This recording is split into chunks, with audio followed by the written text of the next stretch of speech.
Hello and welcome to today's edition of Daf Yomi. This is from my home, and today's tractate Masechta is Menachot. Let's carry on from the end of the Omid, because this Omid begins in the middle of a sentence. It's Daf 70 Omid A. In connection to the previous discussion with regard to an ear of grain that has grown 1/3 prior to the Omer and was subsequently uprooted and replanted, Rabbi raised a dilemma. With regard to the obligation to tithe, what is the halakhot of such grain? Then we'll ask, what are the circumstances? The circumstances involve a case where one estimated the madinahu. Although one should ideally separate tithe by a precise measure, Rabbi's question refers to full ears of grain, and this is impossible to know exactly how many kernels are contained in them. One can only estimate how much tithe must be separated, the amount of the tithe necessary.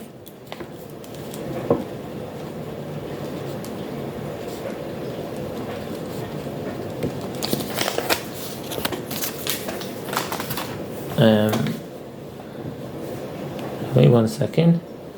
And then he separates those tithes, and he planted the grain again, and it added to its growth. The commentators engage in a dispute concerning the specifics of this case. Some say that he replanted the ears themselves, Rashi, Avena, Gemara. The Rambam apparently explains that he removed from the ground those seeds that had already spawned stalks, that had already grown 1/3 of their full growth, and he replanted them. In such a case, the seeds do not disintegrate in the ground. Rambam Sefer Zerayim, some later commentators contend that the Rambam also means that the ears themselves were replanted, Chazan Ish. The question is whether we follow the initial growth, and therefore the subsequent growth is exempt from the obligation to separate tithe, or do we follow the additional growth and deem it obligated in tithe? Rabbi adds, if you say that we do not follow the main growth, and therefore the additional requires the separation of tithe, what is the halakhot with regard to the main initial growth? Does it require an additional separation of tithe, or does it not? As tithes were already set aside for it. Abai said to Rabbi, in what way is this case different from any general case of wheat or barley? When the grain is tithed and replanted, the obligation of tithe always applies to what then grows. Rabbi said to Abai, I do not raise a dilemma with regard to a substance whose seed disintegrates. Davar shezaro kale b'chula. With regard to plants that grew 1/3 of their growth and were reaped and had their tithe separated and were then replanted and grew more, but without the original seed disintegrating, it's uncertain whether the new growth is obligated in tithe or whether we follow the original seed that is still extant and has already been tithed. And that's the Rambam Sefer Zerayim, halakhot matzah 6:5. In the ground. In such a case, it is clear that the new growth requires a new tithe to be separated, as the original seed is no longer extant. Rather, when I raise the dilemma, it is with regard to a substance whose original seed does not disintegrate. What is the halakhot? Do we follow the original growth for which tithe has already been separated, or do we follow the additional growth that is still being generated by the original seed? The Gemara asks. Let him resolve the dilemma from that which Rabbi Yitzchak said to Rabbi Yochanan said, with regard to a litra. The source of this word is the Greek litra, which bears a variety of meanings, including a measure of volume, a measure of weight, and the name of a coin. Of onions at one tithe, and then he sowed. What's the footnote? Litra batzar shetikno uzra'o v'chulu. A liter of onions at one tithe and sowed, etc. In a case where one tithed a liter of onions and then planted them, if they spawned a new crop, tithes must be separated in accordance with the amount of the entire crop. Even though one has already set aside tithes from the original portion and remained extant at the time of the reaping of the entire crop, he must still tithe both the additional crop and the original portion, because the original growth is considered nullified by the original growth, and that the halakhot is according to the opinion of Rabbi Yochanan. Rambam Sefer Zerayim, halakhot matzah 6:4. A field that with an entire liter of onions, when the field yields a crop, it is tithed according to the entire crop. Although some of the onions that he sowed were already tithed, he is obligated to tithe them again because the growth exceeds the original onions, and therefore the entire crop has untithed status. The Gemara rejects that resolution. There, in the case of the field sowed with the tithed onions, the entire field must be tithed because that is the normal way in which a field is sowed. one generally replants a full onion, and therefore the focus is not on the original onion, but on the yield, which must be fully tithed. Here in the case of grain, there is not a normal way in which a field is sowed. Generally, one plants individual kernels, not fully grown ears of grain. Consequently, any subsequent growth from that fully grown ear is considered part of the original growth. Rabbi Hanina bar Minyumi la'Abaye. Rabbi Hanina ben Minyumi said to Abaye, in the case of a flower pot, an atzitz, and if you have the Gemara on page 118, there's a mosaic from the Mishnah period depicting a flower pot filled with vine shoots. Flower pot, atzitz. Apparently this type of pot was a simple earthenware vessel that was not fully processed in a furnace or kiln. People use this pot for basic purposes when the most minimal collection vessel was needed without concern for fine craftsmanship or durability. It was used for potted plants, as a tub for waste, or as a chamber pot. Occasionally it was even made from the bottom of a broken pitcher. And we'll see the footnote. The word is similar to the Arabic asis, which has the same meaning. Apparently, the word is derived from its use as a vessel to hold trees etzem and plants tsimahem. When one combines these words, the result is atzitz, that is not perforated. What is halakhot with regard to separating truma and tithe? Abai replied, what is the difficulty here? If it is not perforated, this halakhot is the same as that of any non-perforated flower pot. Separation to truma and tithe is required by rabbinic law.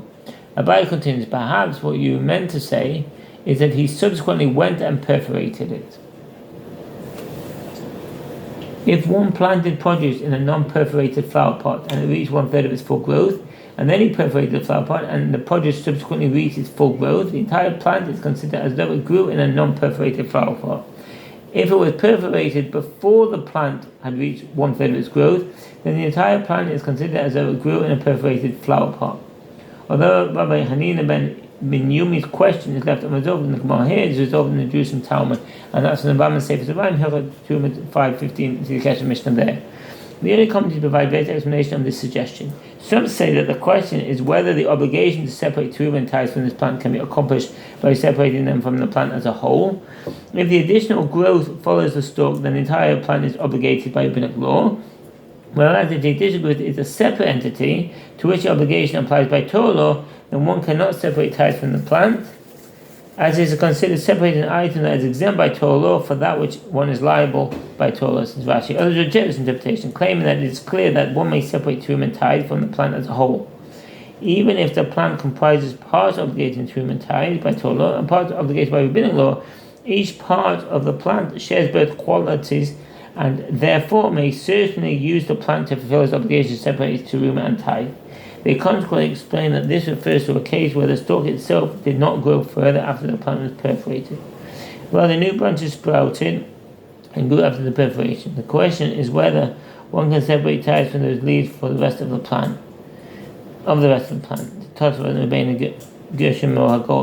Yet others maintain that the question refers to one who wishes to separate tithes for this plant from elsewhere.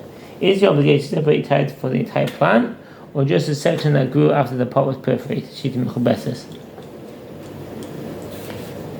In such a case, the question is whether one may separate truma and tithe from the initial growth of the plant. Is the initial growth considered a separate entity, in which case one part of the growth requires separation of truma and tithe by rabbinic law and the rest by Torah law, and therefore one may not separate from the initial growth. Alternatively, perhaps the initial growth is nullified by the subsequent growth, which would mean that the obligation to truma and tithe applies to the entire plant by Torah law. Consequently, this obligation can be fulfilled by separating truma and tithe from the initial growth of the plant. This would be similar to the Rabba's dilemma with regard to the ear of grain that is replanted. Abai explained that the two cases are not comparable. Here, in the case of the non-perforated flower pot, which is subsequently perforated, it is one single sowing. Therefore, although the original growth occurred while the pot was not perforated, since it is now perforated, the plant is considered attached to the ground and rises and grows from there. Consequently, the obligation to truma and tithe applies to the entire plant by Torah law. There, in Rabba's dilemma involving the replanting of an ear of grain, there are two distinct sowings. The inner commentators explain the distinction in various ways. Some say that additional growth in a flower pot should be obligated in tithes because when the plant sends its roots through the perforation to the ground, it is as though the initial sowing is being completed now, and therefore the entire plant, original stalk and growth alike, is obligated in separation of tithe by Torah law. By contrast, in the case of the ear of grain, the stalk and additional growth are each products of separate sowings. Rashi says. Others maintain that since a plant in the flower pot was planted only once, it follows that the stage was fixed when it attained 1/3 of its growth. Since the plant reached the stage before the perforation, none of it is obligated in tithe by Torah law. By contrast, in the case of the ear of grain, additional growth is not exempted by tithe by the initial growth that occurred through a different sowing, says the Rambam. The Rambam rules conclusively that the stage of a perforated pot is determined by when it reached 1/3 of its growth. And that's in the Rambam Sefer Devarim, Hilchot Maaseh 6.5, Hilchot Teruma 5.15. Therefore, there is room to debate whether or not the additional second sowing is part of the original first sowing.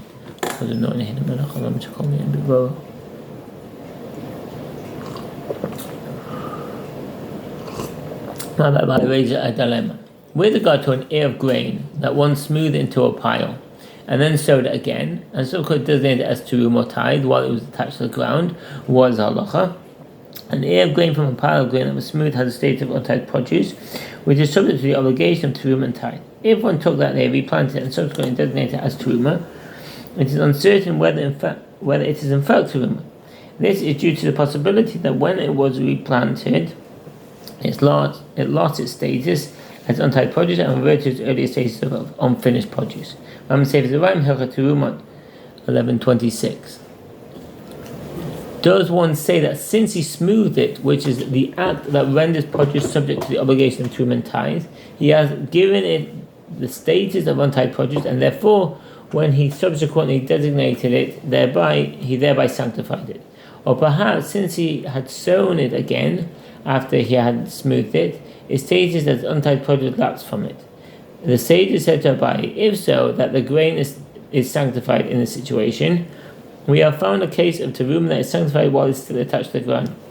When we learn in Abai, we do not find the case of terum attached to the ground. What does that mean? There's no matzah terum b'mchuba lekarka. The latter commentaries point out that there is no recorded Mishnah or Braita that explicitly issues such a statement. Some point to a section of the Sifri as the source. Others find various Mishnah from which this halacha can be inferred. Rabbi Yehuda Bachra, maybe. Although the term tenan, with which the Gemara introduces this source, usually indicates a citation from a Mishnah, there are many occasions where this term is used to introduce a Braita or an inference from a Mishnah. The commentaries discuss the source for this halacha that teruma is not taken from produce while it is attached to the ground. Rashi on Kedushim 62a cites the verse, the first fruits of your grain, the gan-necha, Deuteronomy 18:4, which is interpreted as referring to substances gathered in a pile of dugan, an act that is performed only once the produce has been detached from the ground. Tosfos cites the Sifri, which expounds the verse, out of all that is given you shall you set apart all of that which is due to the Lord, all of its best, even the hallowed part of it. Numbers 18:29. The Sifri explains that the term out of it serves to exclude produce that is attached to the ground. The proof that it is referring to produce that is not attached to the ground is that an earlier verse states, when you take of the children of Israel the tithe that I have given you from them for your inheritance, Numbers 18:26, and the expression when you take indicates that the term in question is attached to the ground from the Rosh and the Rashba. Therefore, one must conclude that its status as untithed produce has been removed, and his designation does not render it teruma. Abai said to one of those sages, when the Braita is taught, it is taught with regard to teruma, which renders a non-priest liable to death at the hand of heaven or fifth of a payment. If a non-priest ate teruma intentionally, he is liable to receive death at the hand of heaven. If he ate it unintentionally, he must restore the amount he ate with the addition of 1/50, Leviticus 22:9-14. The reason there is no penalty for eating teruma that is attached to the ground is that if one detaches it and eats it, an ear of grain from a pile of grain that was smoothed designated as teruma and subsequently replanted is considered teruma. If a non-priest then detached it from the ground and ate it intentionally, he is liable to receive death at the hand of heaven. If he ate it unintentionally, he must restore the amount he consumed with the addition of 1/5. Muhammad Sefer Zerayim, halakhot 11:26.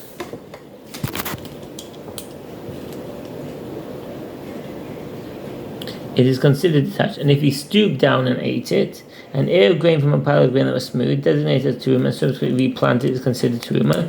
If a non-priest then stooped down and ate from it while it was attached to the ground, his intention is rendered irrelevant by the opinions of all other people. I is considered an abnormal eating, for which he is not liable, whether he did so intentionally or unintentionally. Rambam Sefer Zerayim, halakhot 11:26. While attached to the ground, he is not liable, as intention is rendered irrelevant by the opinions of all other people. In other words, this is an abnormal manner of eating for which one is not liable.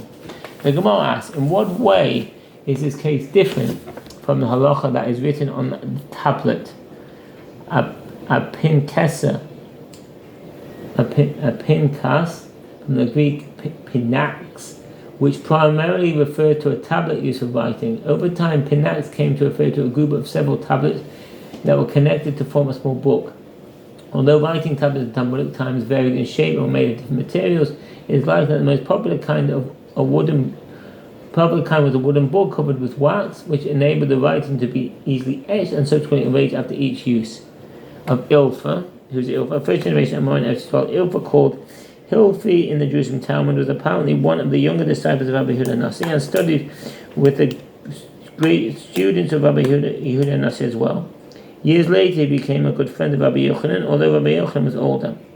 Still later, due to dire economic straits, both considered leaving Eretz Yisrael and traveling overseas on business. Ilfa did so, while Rabbi Yochanan chose to remain and devote himself to Torah study, ultimately being chosen to be the head of the yeshiva in Eretz Yisrael. Ilfa was famous for his sharp intelligence and depth of his understanding, both in Mishnah and the various collections of Baitot attributed to the students of Rabbi Yehuda Nasi. Rabbi Yochanan treated him with great respect and even cited teachings in his name. The Gemara also relates stories of his righteousness and great piety. With regard to eggs found in the carcass of a kosher bird, if one swallowed the innards of a carcass of a kosher bird, and the innards were partially in its throat and partially in his mouth, if there was a piece of it in his throat which is as large as an olive bowl, he is richly impure. If not, he is richly pure. And so Rabbah Sefer Tahara, Hilchasha Abatuma 37, see the Rav in the Maori, Kirkus, and the case of Mishnah there. Some of them outside the bird and some of them inside the bird. If one ate from those inner eggs directly from inside the bird, they render the garments of one who swallows them richly impure when they are in the throat. A unique halacha applies to a carcass of a kosher bird. Although it is impure, it does not impart ritual impurity through contact or being carried, as does the carcass of an animal, but only through eating. When a piece of the carcass that is equal to the size of an olive bowl enters the person's esophagus, he contracts ritual impurity, defiling not only himself, but also the clothes he's wearing at the time. After the piece has left his throat, he has only first degree ritual impurity and not render objects and garments impure. If he removed those same eggs and ate from them when they were outside the bird, they did not render the garments of one who swallows them richly impure when they are in the throat. Apparently, even the abnormal method of eating eggs while they are inside the bird is still considered eating. If so, the same should apply to consuming teruma abnormally by stooping down and eating it while it's still attached to the ground. The Gemara answers, with regard to an item that is detached, i.e. the eggs inside of the bird, it is relatively common for people to eat even in this manner. But with regard to an item that is attached to the ground, it is not common to people to eat such produce at all. Rav Tivyumi ben Kisner says that Shmuel says, with regard to one who plants diverse kinds of plants in a non-perforated flower pot, this is prohibited. It is prohibited by menacghot to plant diverse kinds of vegetation in a non-perforated flower pot. When it does so, it's flogged with lashes for rebelliousness. Rambam Sefer Zerayim, Hilchot Kalayim 1-2, see the Rabbi and the Mishnah there. Abai said, what is novel about this halacha? Granted, if Shmuel had taught us that one who plants in this man is flogged with lash of rebelliousness, by rabbinic law, it is well and understandable.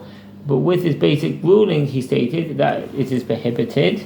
What is he teaching us? Is he teaching that planting in a non-perforated flower pot is considered sowing by rabbinic law? We already learned this in a Mishnah, Gemara 5:10. If one separates teruma from produce grown in a non-perforated pot. In the case of one who separates teruma from produce that grew in a non-perforated vessel from produce that grew in a perforated vessel, it is stated teruma, but he must separate teruma again. Rambam says halakhot teruma 5:16. For produce in a perforated pot is teruma by rabbinic law, and he must again separate teruma from the produce obligated in teruma by Torah law to render the produce grown in a perforated pot permitted for consumption. Since the separation as the stage of teruma by rabbinic law, evidently sowing in a non-perforated pot is considered sowing. The Mishnah hachitin, v'hasorin, v'hakusmin, v'hashibolet, shual, wheat, barley, spelt, oats, and rye. These are obligated separation of challah. So let's go to the footnotes. Spelt, kusmin called kusimet in the Bible is identified as spelt.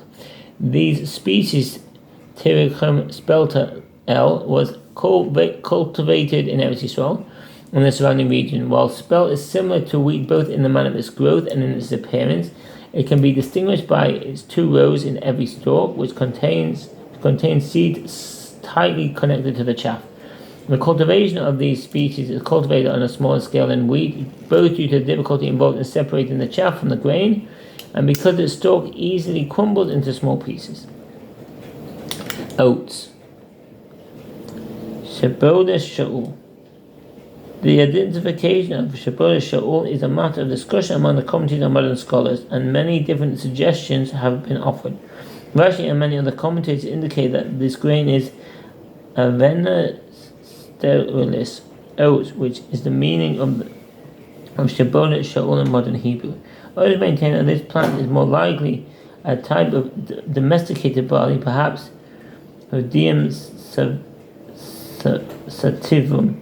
Although it is infrequently cultivated today, Odium sativum is sometimes used in the production of beer due to its high sugar content.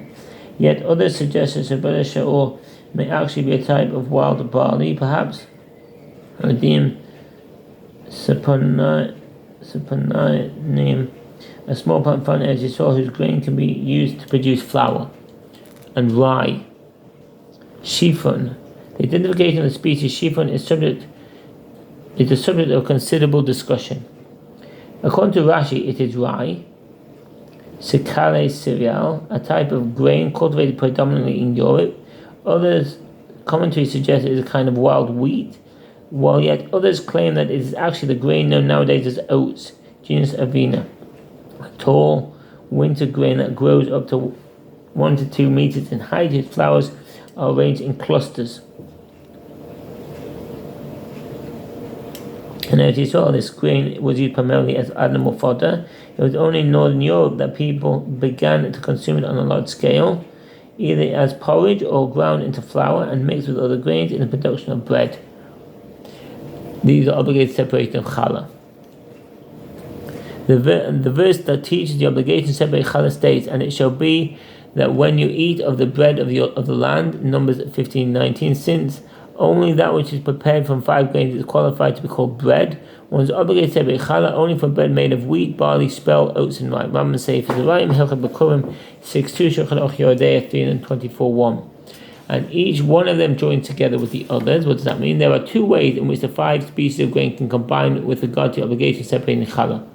One is when flour from these types is kneaded together in a single dough, so that it is a large enough quantity to be obligated in challah. In this case, all 5 types combine, as stated in the first Mishnah, challah. The second possibility is when 2 separate pieces of dough belonging to the same individual, neither of which contains the minimum amount, are brought together until they touch each other. In this scenario, not all types combine with each other, as maintained by the rabbis. Wheat flour combines only with spelt, barley combines with all the other types apart from wheat, and the other types do not combine with each other at all. Tikhala 4:2. With regard to the Mishnah here, most commentators maintain that it is discussing flour composed of the various types of grain. Rashi maintains it is referring to the joining together of pieces of dough from different types of flour. Consequently, the restrictions stated in the Mishnah Tikhala apply here as well. Prior to the Passover festival, missed that. There's another footnote here. The 5 grains combine with each other to constitute the measure that renders one obligated to separate challah. Even dough that contains the requisite measure of 1/10 of an eighth with the combination of all 5 grains is obligated to separation of challah. This is a halacha only if the grains are combined when they are still flour and are subsequently kneaded together. If one kneaded each one separately and only afterward brought the pieces of dough together until they touch each other, they combine according to the following principles. Wheat combines only with spelt, where spelt combines with each of the others. Barley combines with each of the others except for wheat. Rye joins with barley and spelt, but not with oats or wheat. Oats combine with barley and spelt, but not with wheat or rye. According to the Rambam, spelt and oats and rye combine with each other to form a measure that's obligated in chal. Rambam says the rye halakhot b'kurim 6:15 Shulchan Aruch Yoredei at 324 too.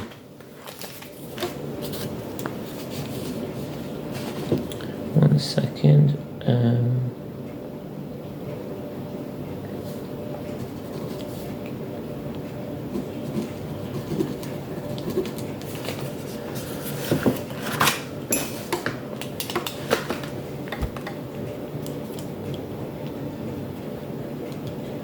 Constitute the measure that obligates one separate challah, and they are prohibited due to the prohibition of partaking of the new crop. It is prohibited to eat new grain from the 5 types of grain until the Omer is brought on the 16th day of Nisan. Nowadays, when there is no Omer offering, it is prohibited to eat the new grain up until and including the entire day of the 16th. Outside of Eretz Yisrael, due to uncertainty over the date, it is prohibited to eat new grain for the entire 17th of Nisan as well. Shulchan Aruch Orachayim 489:10 and the Magen Avram there and Yoredei 293:1. If these grains took root prior to the Omer offering, it is prohibited to reap any of the 5 grains before the reaping of the Omer crop, as explained by Rabbi Yonah on the following Omer. Rambam say for Avoda Hilchot Midim Sofim 7:13. The Omer permits their consumption, and if not, they are prohibited until the next Omer is brought and sacrificed the following year. The Gemara discusses the identity of the species mentioned in the Mishnah. The sage is taught in a brayta. Spelt is a type of wheat, while oats and rye are a type of barley. The Gemara translates the lesser species into the Menachot Aramaic. Spelt is called